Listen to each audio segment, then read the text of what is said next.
Welcome back to Multiversal Studios. In this video we'll be looking at why Seto Kaiba even bothered to build a school dedicated to learning duel monsters. Seto Kaiba is a genius, billionaire, playboy, philanthropist.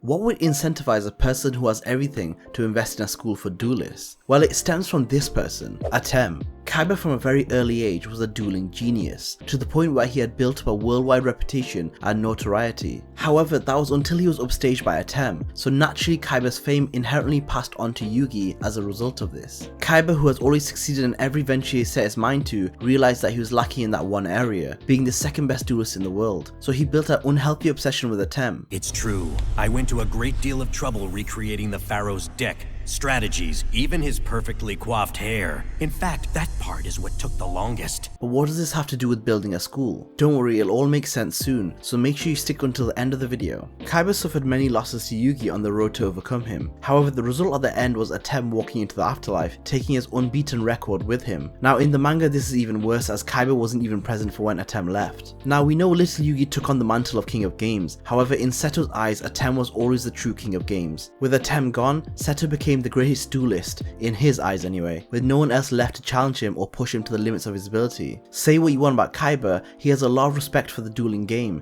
and values duel monsters as the highest level of gaming skill and intelligence, and only seems to respect those who are good at the game, which explains his instant hate for Joey Wheeler. Now the aim of Duel Academy is to cultivate the next generation of duelists. I think Seto is trying to keep an eye on the future prospects of the dueling world, not as a threat to himself, however more as a challenge. I think Kaiba is looking for the next King of Games out of the respect to the game he loves, subconsciously trying to fill the void which was left by Atem. If we look at the high ranking duelists in the original Yugioh anime, we usually end up with the same names, whether that be Mai Valentine, Joey Wheeler, Mako Tsunami, Weevil, and Rex. These are the people we see constantly in every tournament, Mai and Joey being one of the few to make it to the semi-finals each time. However, their skill is still mediocre when you compare it to Seto's level. Now if you look at the duelists which have come from Duel Academy, you can see that he accomplished that mission. This would be the thing that cements Seto's legacy.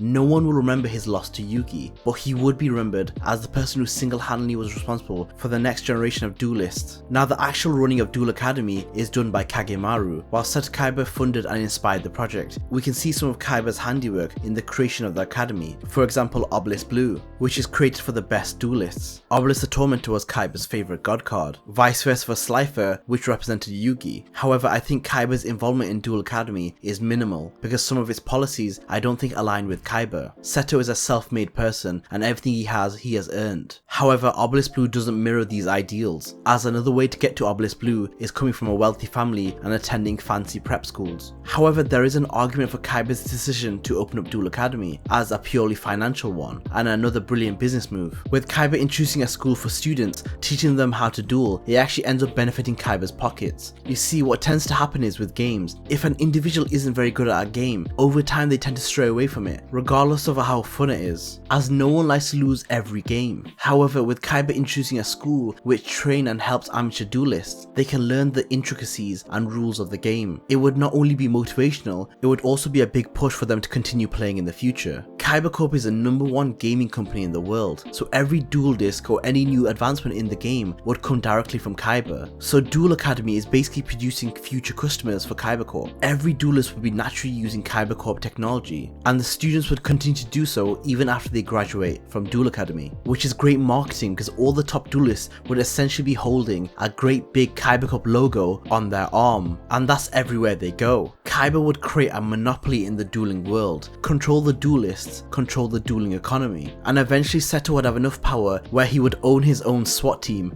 and have the ability to kidnap anyone at any time with no consequences. Let me know why you think Seto Kaiba bothered to create a Duel Academy. Also, if you like this video, make sure you like and subscribe.